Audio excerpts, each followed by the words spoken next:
Здравствуйте. Пришла очень печальная весть из Африки. Скончался один из знаковых африканских гроссмейстеров Ндианга Самб. В его стиле, конечно, сочеталось как африканские мотивы игры, так и европейские. Долгое время он играл за клубы в Нидерландах. И конечно, он играл много очень чемпионатов мира, играл за свою страну и в кубках мира за команду Сенегала. То есть они там неоднократно, кстати, становились, по-моему, вторыми призерами. То есть очень сильная у них команда была. Конечно, очень жаль Самба. И приношу, конечно, свои соболезнования прежде всего семье, ну и, наверное, всем африканским шашистам. Африканские шашки понесли, конечно, огромную потерю. То есть как я уже сказал, один из знаковых был шашистов именно последних десятилетий, Ндианга Самб. Последний раз я его видел в 2019 году. Даже чуть-чуть пообщались в перерыве между партиями. Но блиц достаточно все быстро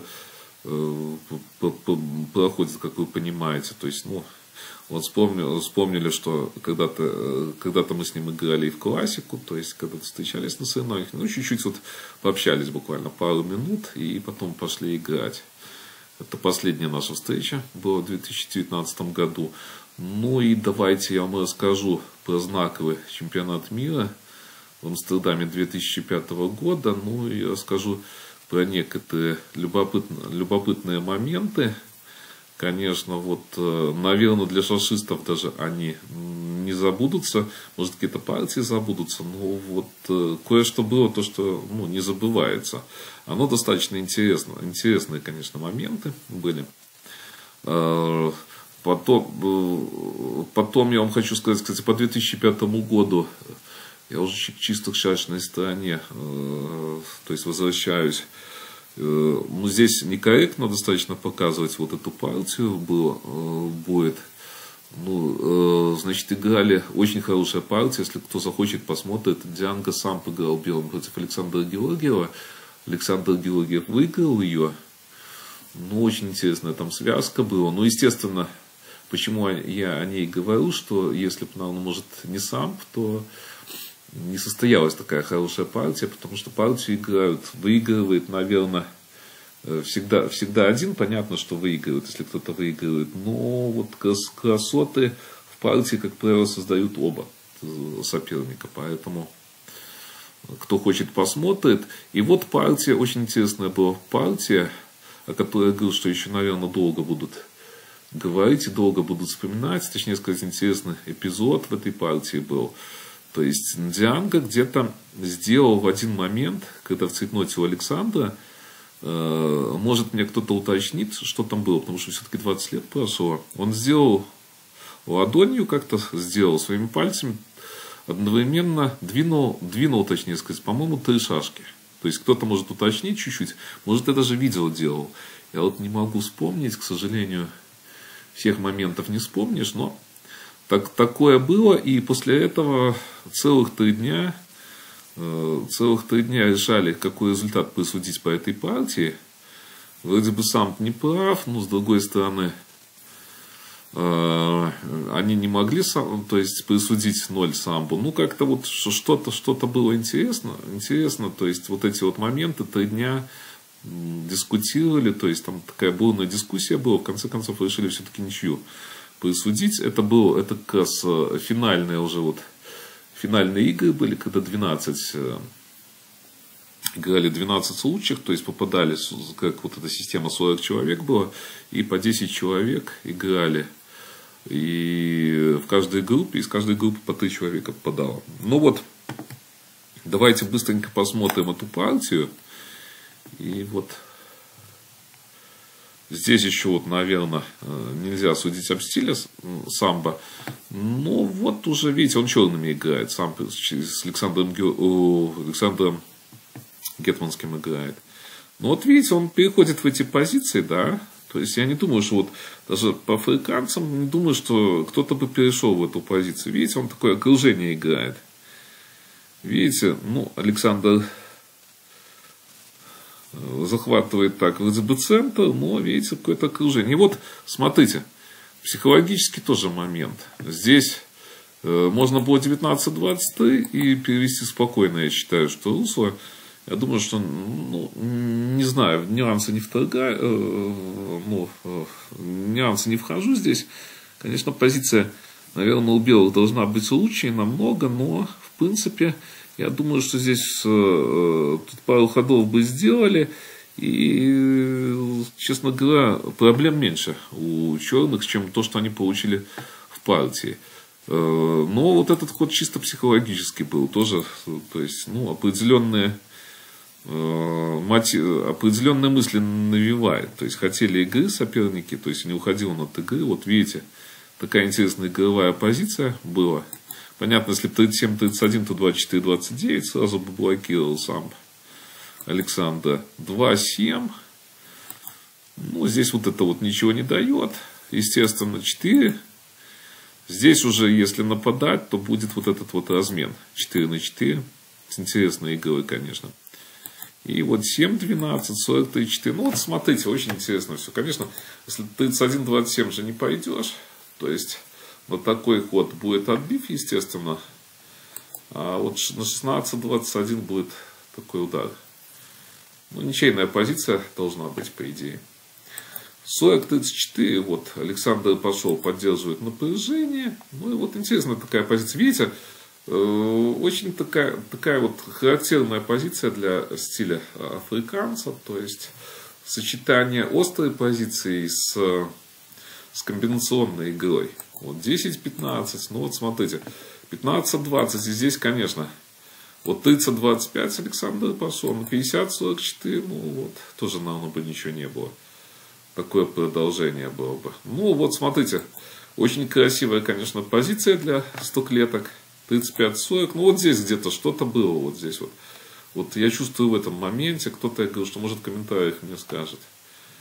Ну, такая вот знаковая партия, и об этой партии еще, я думаю, что долго будут вспоминать, особенно, когда ну вот, он сделал одновременно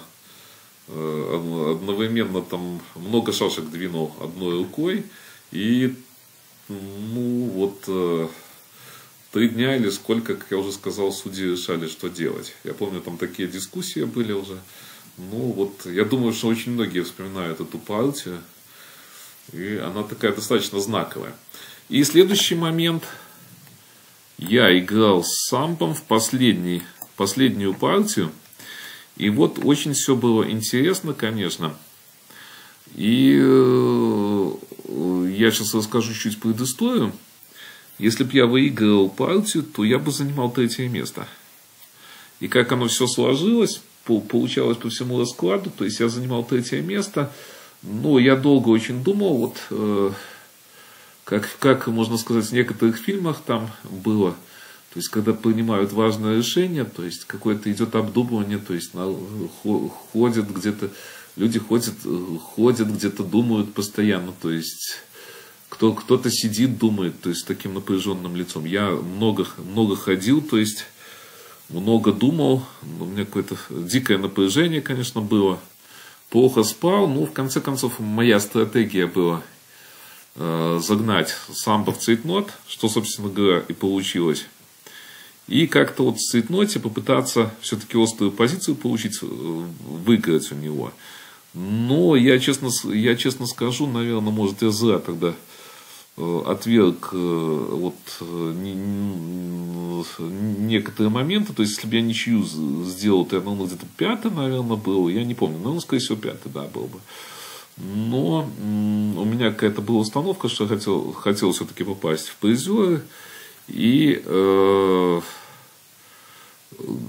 значит, самб, вот где-то, я сейчас покажу момент, когда у него оставалось 19 секунд, я это очень хорошо помню, сделал совершенно сумасшедший для меня ход, у меня, кстати, оставался тогда час, и выиграл партию. Давайте вот Посмотрим. Я быстро очень. То есть, ну, смотрите, то есть я старался где-то что-то закрутить. То есть острая позиция с особой бортовой. Я это всегда называю особую бортовую. То есть многие ходы у меня были продиктованы тем, что подкрутом, то есть подкрутом тем, что сам все-таки побольше подумал. Ну вот 23-29, конечно, логичный ход, но вот он достаточно сильно, видите, торгается. То есть хорошо он ходит. То есть 37-32, ну вот видите, европейская полностью игра, европейская, хорошая, добротная очень игра, очень сильный гроссмейстер, конечно, был. Ну, будем мы его вспоминать. Много хороших у него партий достаточно. Но вот 39-34 я тут зажимаюсь. Конечно, вот редко я так играю абсолютно, но это было продиктовано, можно сказать, турнирной обстановкой. Есть такой фильм, у нас тут показываю часто, который, грубо говоря, я так неправильно выразился, но он о войне, но там военных сцен практически нету, так вот он говорит, продиктована необходимостью, так и у меня было, наверное, продиктована необходимостью вот этот ход. Ну, естественно, видите, ужасная у меня позиция, но она достаточно острая. Учитывая то, что я загнал в цейтнот, уже сильно загнал в цейтнот, но вот здесь вот честь и хвала, конечно, африканскому гроссмейстеру, он просто разобрался, то есть разобрался. Но здесь где-то уже надо было так, вот здесь вот, ему надо было, конечно, 15-20, он еще не сразу разобрался. То есть 15-20, я думаю, что вот эту позицию, вот смотрите, я приблизительно показываю, эту позицию, я думаю, что он бы выиграл. Ну, легко достаточно выиграл. Но вот 3.8, здесь я, конечно, видите, я видел, конечно, вот этот переход 25-20, 31-26, ну, плохой ход за меня был, но, как я уже говорил, то есть я играл чисто на выигрыш, поэтому вот давайте я вам покажу этот момент, как можно было пойти. Временная жертва, и вот видите, вот угроза, да? Куда надо 9-13, потому что на 9-14 просто я бы напал. Ну, вот это вот продолжение было бы. А на 9-13, ну, вот такая идея, но она ничейная позиция была бы. Надо было мне ничью эту делать, но, естественно, я хотел выиграть. И вот здесь вот самое неожиданное. Вот самое неожиданное, я говорю, что 19 секунд оставалось. Честь и хвала самбу. То есть он пошел, вот супер ход сделал, то есть где-то он там, я помню, что чуть-чуть дергался, хотел другой ход делать, меня бы это устроило, естественно, и думаю, все бы было, может, даже я бы выиграл эту партию, потому что я говорил, что времени очень мало оставалось, это 44-й ход, а там тогда контроль, 50 ходов был контроль, да, сейчас помню, 50 ходов, то есть 15-20. Вот 15-20, и здесь я, естественно, уже проиграл. Ну вот супер ход, видите, вот здесь я проиграл бы. Естественно. Ну вот такая вот позиция, я так и проиграл тут. Да. Вот. Проиграно, здесь я сдался. Ну вот. Так у меня Ндианго сам выиграл. То есть, можно сказать, на последних, на 19 секундах выиграл. Ну, еще раз, конечно, соболезнования. Жаль, что умер, я считаю, что выдающийся африканский шашист. И, 58 лет это, конечно, немного, хотя он много партий хороших сыграл, то есть,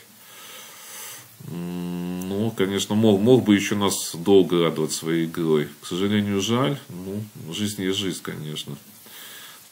До новых встреч.